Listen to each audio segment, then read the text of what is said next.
Welcome to Dextor Recons Gemcraft. GemCraft has been a free-to-play game that you can find out on Congregate.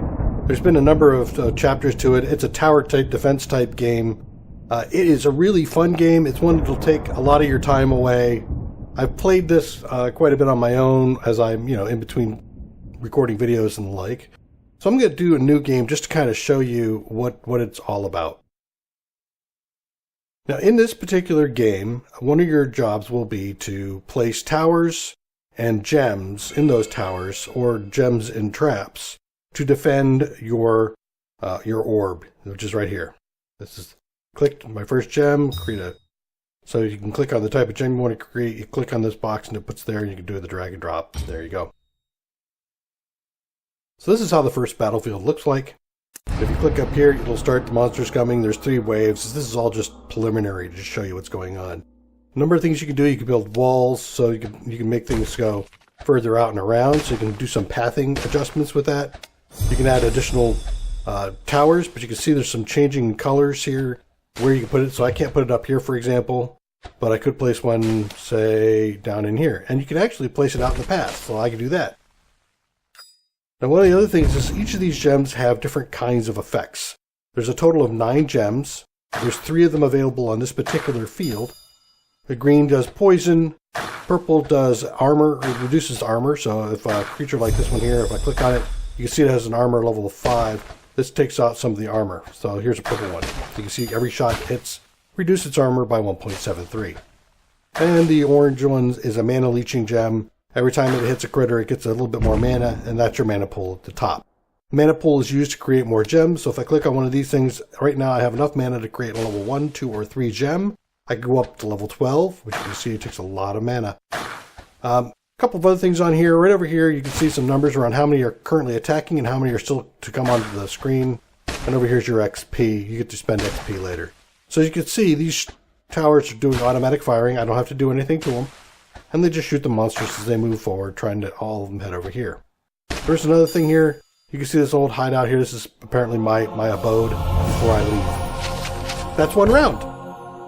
And with each round, you'll get some shadow cores that you can use to upgrade some things that you'll see in the future. And then there's these storyline pages that you can pick up. And then there's achievements. So if we take a look, we continue one more. And I'll do that in just a second here. This is all the experience you received, and these are some of the stats that you got along with it. So, for example, here are all my kills. I can see that I killed 31 by shooting them with the tower.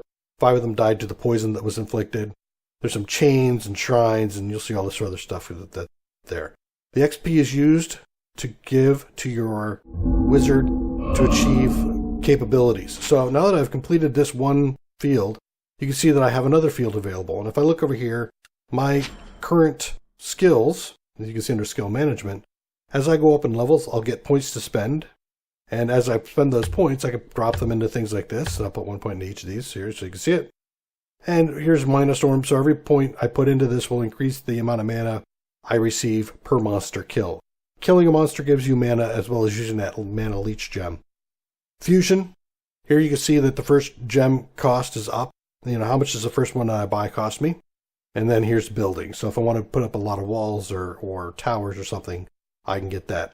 Now something else that occurs that every 3 ranks, you see on this 3rd rank now, I have 12% mana for per kill, but I also have 4% lower mana pool milestone requirements. So the mana pool that you saw at the top is where I gather my mana, and the more mana I get, if I fill up that bar, it goes to the next level of mana storage, which is actually more efficient. So you really want to save up mana to gather more mana efficiently. And you want to balance that with how much time you have left and what's running across the screen. So you can see down here, I have 1 point still not spent. If I spend this, it's going to cost me 2. I can't do it. But if I take a point out of this one, I could put it in here for 2 points. Pop it up. And you can also see under there, it says current skill, what I'm getting, it's 3%. And then this is next skill level. So you can kind of see one skill ahead. What am my next purchase going to get me? And you can see my next purchase is not only going to give me 1.5% additional first grade gem cost, but also a reduction of 3% on combining gems. Okay, so let's close this and take a look at the next thing. Talismans. Talismans are things that will drop as we move forward, and what we'll do is be able to drag these in. And you can see these have certain shapes to them. So as the talisman drops, they'll drop in a certain shape. They'll either have this buzzsaw look or a pentagon or a circular piece, and they will only drop into those sections. So you want to collect them and drop them in here. One of the other things that will happen is as each talisman has levels to it, and as levels get higher, they'll have more and more effects that you can use. And you can destroy them if you want to get back some additional shadow spheres, which you see down here. I had picked up 4 from the last map. And I can spend that on upgrading talismans when I get them. This just tells me the summation. That's the summation sign. The summation of all of the things that I currently have loaded. What's the total effect going to be to my gameplay? And this one is going to show fragment rarity as an upgrade level. So when you put your cursor over here, all of the talismans will light up and tell you which ones are which. Achievements. I told you about this game having achievements. Man, does it have achievements. There's 418 different kinds of achievements. You can spend months trying to close these things out, and the first one I got was kill a monster. That's really easy, but then you might get into some others. Have 100 monsters on the field at the same time. Each one of these gives you a skill point. It's a one-time only. So when I get this, I get a skill point, and then if I do it again, I don't get any more skill points. I'm done. And you can also sort these. You can say, show me all the ones that have to do with amplifiers. If I unclick it, it goes back. But if I keep it clicked, and I say, show me all the ones that have amplifiers and gems, now it shows me the ones that have both. So, for example, strengthen your orb with 7 gems and amplifiers. Last, journey notes. You saw I picked up the pages. Those pages will show up in here. I'm not going to show that to you because that's part of the fun. Here's, we just did that. Stats show me overall what have I done throughout the entire game for that particular game that I've saved. And you can go back and take a look at the tutorial. So let's go into another one of these. I'm going to show you now that I have some effects that I picked up, what that looks like. So again, if you got some stuff, I can build a tower. When you build a tower, you can put it anywhere. And I like to cause some kind of restriction on the movement of the monsters that are coming in. You can see now I have 2 different ones here. I have a slowing gem and I have a chain gem. The chain gem will cause additional hits if another monster is nearby. You can see here it says the chain hit length is 1.18. So if you've got a lot of critters close together, you'll do the damage to more than just one of them. So this is kind of a handy gem, especially if you're getting swamped with some types of critters. Slowing gem slows them down, so if they're moving too fast, you can get them to slow down a little bit. And here you can do this movement. There's 2 other things you can do here. You can say, hey, you know what? I think I'm pretty badass. I'm going to add some more stuff here. And what I'm going to do here is I'm going to add another chain gem in here. There we go. Now, if I wanted to, I can just speed things up. If I'm pretty confident that I'm going to be all right. And I can even go faster if I want to. You can change this at any time. You can actually stop and keep going, so that's always good. Here's the mana pool I told you. It's at level 1, and you can see the benefits of that. Now watch when it goes up. I think it goes up at 1100 or so. There it is, level 2. And you can see the replenish and the mana pool multipliers, all that goes up. So now let's take a look at another thing. I'm going to drop another higher level gem in here. And I can do joining. See, I hit the G, and I drop this, and now this is a level 2 gem. Before it was a level 1 gem. Down here I have a level 4. I can create another level 2 if I want to, and merge it. Boom, there we go. And if I really feel ballsy, what I can do, let me pause this for a second. If I really feel ballsy, I can create a gem. I can do what's called bombing. It's up here. I hit the B key. I can drag this, and I can drop it. Now if I drop it on top of a critter, like that, it'll kill critters. If I want to, I can also drop this on the sidebar here, and if you see, there's 14 Reavers coming in at 10 hit points. You see some of the other points as well. Now if I drop this on, it says select a gem will enrage the wave 4. 400 monsters, 1 hit point, 4 armor. So now you can see I got more of those in there. I've got 18 Reavers instead of 14, and they're each 11 hit points instead of 10. This is kind of handy, especially when you start to get additional skills that up your effectiveness. You can make the monsters that come in harder. You gain more experience for it, and in fact, they'll also give you some more experience. It is important to note that not all enraging will yield a positive net feedback on mana. You might spend 300 mana enraging 2 critters, and each one will give you an additional 75 mana back because of it. So you lose mana overall. And so you can see I got a couple of things going on here, and here's my first fragment. And if I take a look underneath talismans, you see I opened up another map. Here's a talisman. This one's going to get 2% damage, and I can just drop it anywhere. It doesn't matter where I drop it, as long as it's in one of those spaces. It won't let me drop it in some places that it won't go. See? So now if I look at the summation, 2% to all giants. And this tells me it's a level 6 and it hasn't been upgraded. So if I want to, I could go look on this, and the upgrade here, which is this one here, the U, I can just put my key over there, go U, boom, and then now it's going to do 4%. And if I get enough shadow costs, I get 8 more shadow cores, I can upgrade this to 6%. And this is a level 6 rarity gem. And the rarity you can just think of as a level. So I also got more skills, and if you look underneath the skills, now I have 12 more points to spend. So if I want to, I can pop this stuff up. There we go.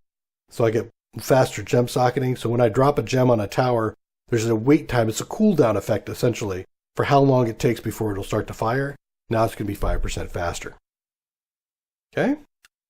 So with that, I want to show you one other thing here. There's all the achievements that I picked up in this round. When you click on a map, and this one's going to just jump right on in.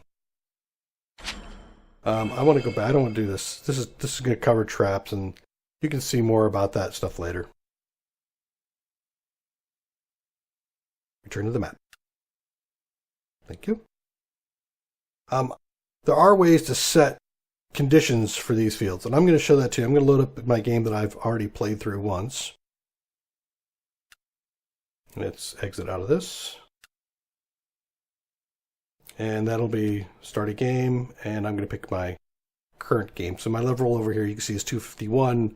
I've looked at 158 different fields. We only went through 2.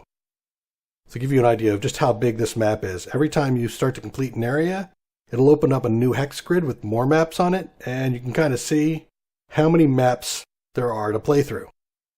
The only thing I haven't done is this one here, and then that'll open up some specials in here once I do that.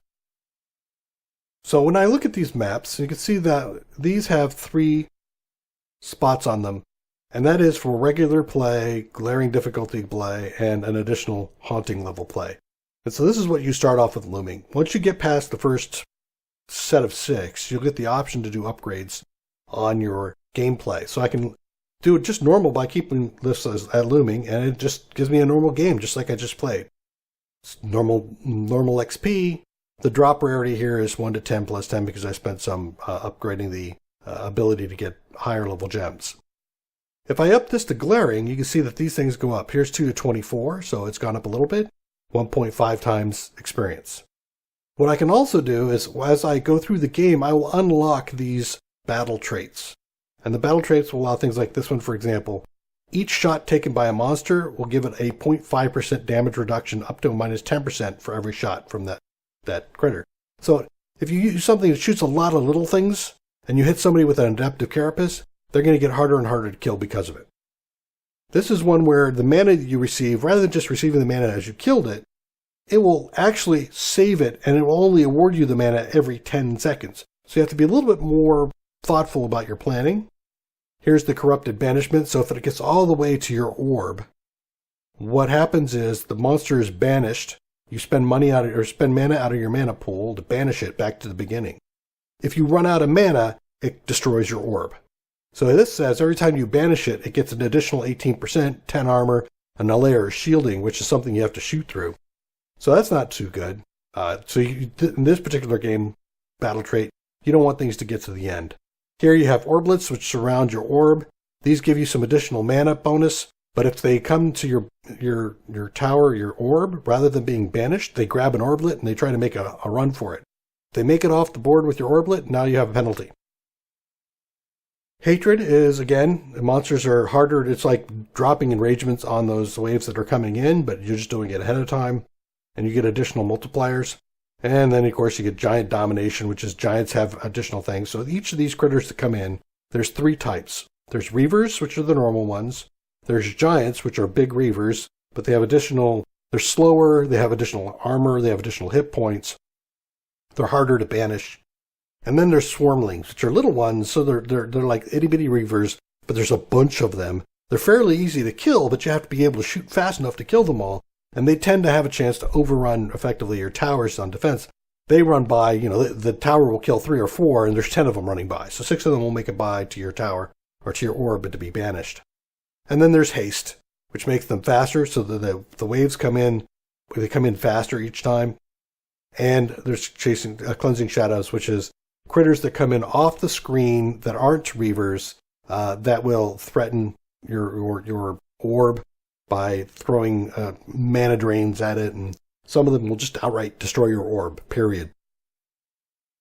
So, for example, you can come in here and say, look, I want the bonus. I'm going to take all 7 of these orblets, and now you can see that I'm going to get 9% bonus on killing monsters. But if they get off the field, I could get up to a 90% mana gain penalty. So effectively, I could end up with gaining no mana. And if that happens, I'm dead. So you can see up here now that I increased it, now I'm at 6.4 times my experience, and I'm at 5 to 28. This plus sign over here is if I want to spend 100 shadow cores, I can upgrade the chance to get a rare gem by 10.